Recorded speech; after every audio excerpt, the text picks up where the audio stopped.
السلام عليكم صاحبي الكسو دوادا عشرة ديني تحنا مادة كيمستري فصل كفنفر إن شاء الله ما تي لها دكرة على نقد وحنك هل دونا عشر كين أفراد وكسابسن alkanes عشر كين أفراد ما تحنا وهل دونا alkanes سهولة بقى وكوبن أوقف ولا بقى فاهمك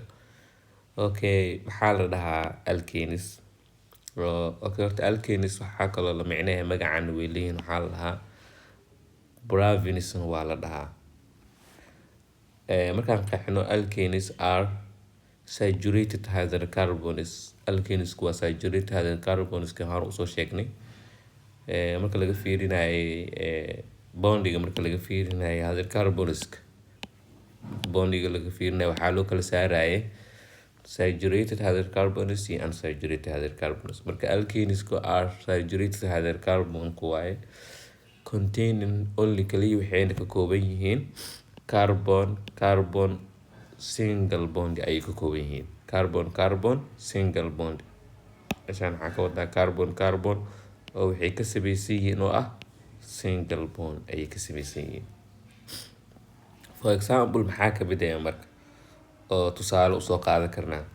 tusaale waxaa usoo qaadan karnaa oo kaleeto structure-ka methane oo kaleeto qoreynaa tusaale waxaan usoo qaadan karnaa methane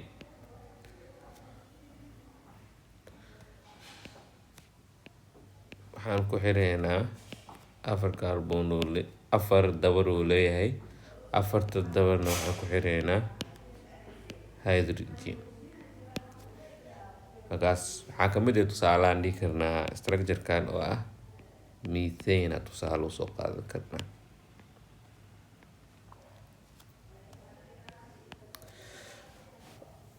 okay tusaale ahaan waxaa ka mid aan dhahnay methane marka waxaa lalahay each carbon in alkane carbon waliba alkane-ka ku jiro sb3 hybridized waay maxaa laga wadaa marka sb3 hybridized waay intaan u gudbin qodobka kale horta waxaan isla fahmeynaa maxaa la dhahaa hybridization maxaa la dhahaa hybridization waxaa waa is the process of combining orbitals waa habka la iskugu geeyo orbitalska to form si ay u sameeyaan new orbital si ay u sameeyaan waa habka orbitalska la iskugu geeyo siday u sameeyaan orbital cusub marka waxaana jiro 3 types of hybridization of carbonku wuxuu leeyahay 3 nooc oo hybridization si aa ujeedo waxaa ku qoran meeshaan sb3 hybridization sb2 hybridization iyo sb hybridization okay marka alkanes waxaa lagu sheegay inay yihiin sb3 hybridization waxaa lagu sheegay inay yihiin alkaneska sb3 hybridization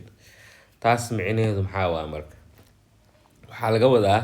maadaama hybridization waxaan ku qeexnay is the process of combining orbitals waa habka orbitalska la iskugu geysay u sameeyaan new orbital marka lalahayo sb3 hybridization maxaa laga wadaa waxaa laga wadaa alkaneku waa sb3 hybridization sooma la dhihin taas micnaheedu waxaa waaye waa orbitals la isku geeyey meesha waxaa ka fahmaysaa waxaa la iskugu geeyey waa combination of waxaa la iskugu geeyey one orbital oo s ayaa waxaa loo geeyey 3b orbitals maadaama bida kor ay ku wadato 3 waxaan dhahaynaa waa combination of 1s plus 3b orbital okay marka goormee la dhihi karaa organic compoundskan waa sb3 goormee la dhihi karaa okay intaa fiiri marka waxaa dhiraa sb3 hybridized carbon oo sb3 hybridized involved wuxuu qaabilsan yahay waxaa la dhihi karaa marka organic compounds isku dhisida organic compoundska markay having ay leeyihiin carbon atoms oo linked by isku hayo single bond haddii carbon atomida oo isku hayo single bond organic compoundskaas waxaan dhahaynaa waa sb3 sidoo kale haddii carbonka curyaha carbonka is connected ay ku xiran tahay to 4 other atoms afar kale oo curyo atom haddii ay ku xiran tahay it is sb3 hybridized waaye oo aan qorna marka tusaale ahaan methane haddaan soo qaadano curyaha methane carbon atomkiisa waxaa afarta dhinac waxaa ugu xiran hydrogen atom ugu xiran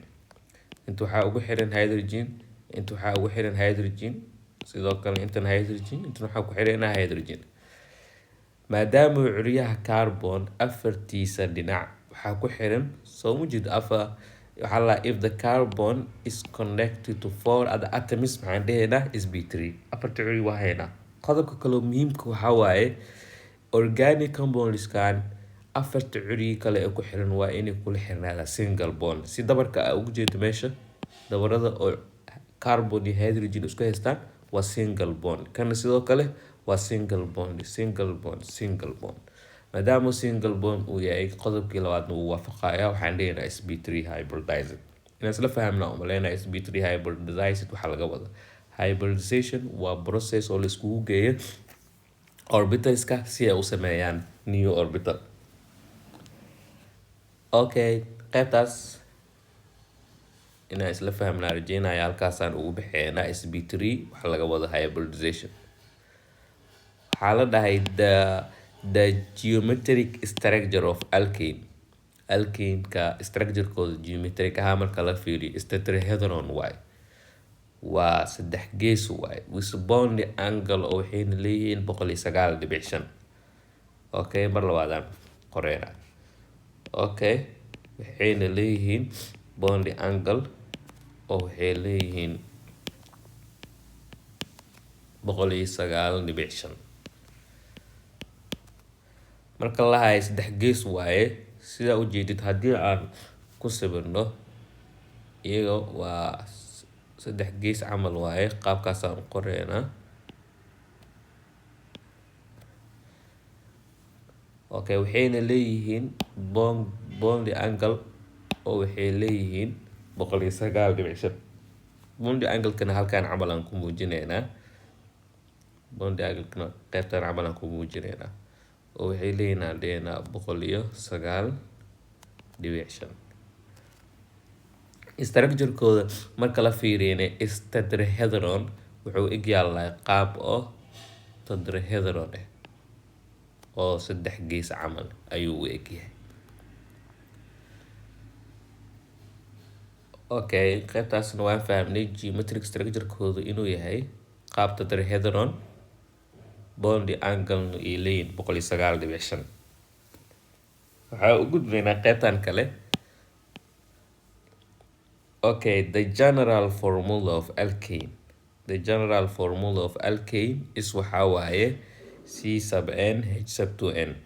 general formula of alkane waxaa loo qoraa qaabkan c sub n h sub 2n general formula of alkane c sub n h sub 2n plus 2 h sub 2n plus 2 ayaan dhehaynaa general formula of alkane maadaama general formula of alkane aan haysano waxaan isla fahmaynaa qaabkee loo raadiyaa number of carbon atoms iyo number of hydrogen atoms in moleculeka ku jiro qaabkee loo raadiyaa ayaan isla fahmaynaa tusaalahan meesha noogu qoran waxaan la dhahay maadaama general formulada aan haysano general formula maadaama aysan waa raadi karnaa marka si fudud waxaa la dhahay n waxay u taagan tahay intaas waxay u taagan tahay waa the number of carbon atoms in molecule ku jiro ayay n u taagan tahay tusaalaha kood waxaan lahay find waxaan raadinaynaa the number of hydrogen atoms of alkanekaas oo with leh 5 carbon atom leh 5 carbon atoms uu leeyahay number of hydrogentiisa ayaan raadinaynaa maadaama aan haysano formulada wanoo fududaa waxaan samaysanaynaa si aan ugu shaqeyno waxaan samaysanaynaa given tusaalaha koowaad givenkiisaan sameynaynaa si fududaa markaas ku raadi karnaa maadaama aan general formulada aan haysano way fududahay general formuladan waxaan haysanaa h sub 2n plus 2 qaacidadan aan ku shaqeynaya marka. Okay, waxaan raadinaynaa number of hydrogen atoms. Waxaan haysanaa alkane kaas wuxuu leeyahay 5 carbon atom u haystaa. Okay, number of carbon atoms waxaa lagu sheegay 5, waxaana laga rabaa number of hydrogen atoms calaamusaar noo saar. Taas micnaheedu waxaa waa marka carbon atomiska 5 haysanaa, laakiin hydrogen calaamusaar naga saaran. hydrogen rabnaa marka inaan ogaano. Way fududahay marka. Waxaan isticmaalaynaa qaacidadii general formulada. Waxaan leenahay H waxay la mid tahay 2n kastaana soo qaadanaynaa. H waxay la mid tahay 2n plus 2 ayay la mid tahay.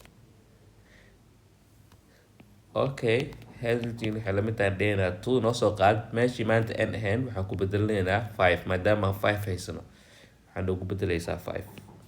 then plus 2. Kadib waxaan soo qaadanaynaa H is equal labadaan aan isku dhufanaynaa 2 times 5 10. Kadib waxaan ku daraynaa 2 then waxaan leenahay H waxay la mid tahay okay labadaan markaan isku darno waxaan haysanaa marka 12. Okay, waxaan soo helnay marka booskii oo hydrogen number of hydrogen atoms waxaan soo helnay 12. sidaas soo fudud lagu raadi karaa. Tusaalahan waxaan rajeynayaa inaan isla fahamnay. Waxaan u gudbaynaa tusaalaha labaad. Tusaalaha kale aan u gudbaynaa.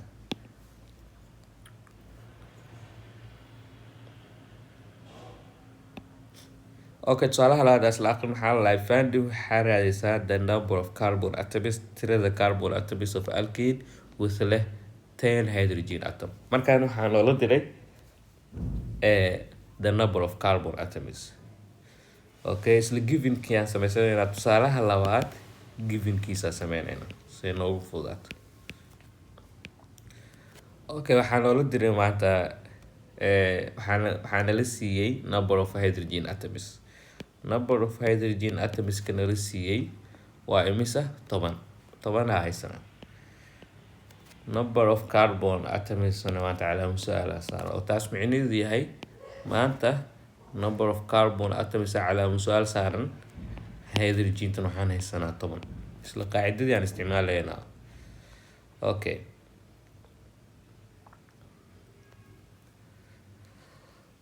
waxaan soo qaadanaynaa marka. Waxaan leeyahay maadaati markii hore markaan sameynayna waxaan leeyahay H waxay la mid tahay 2n plus 2 soo maha. Waxaan soo hormarsiinaynaa qaybtan hore aan marsiinaynaa. Waxaan leeyahay 2n plus 2 waxay la mid tahay hydrogen. maadaama hydrogen ay la mid tahay hydrogen maanta waxaan haysanaa 10. maadaama hydrogen 10 haysano meeshaan waxaan ku bedelinaynaa 10 aan ku bedelinaynaa. kadib waxaan sameynaynaa kan xiga. waxaan leenahay 2n waxaa leenahay equal waxay la mid tahay equal kaan soo hormarsiinaynaa 2n waxay la mid tahay equal 10 ay la mid tahay.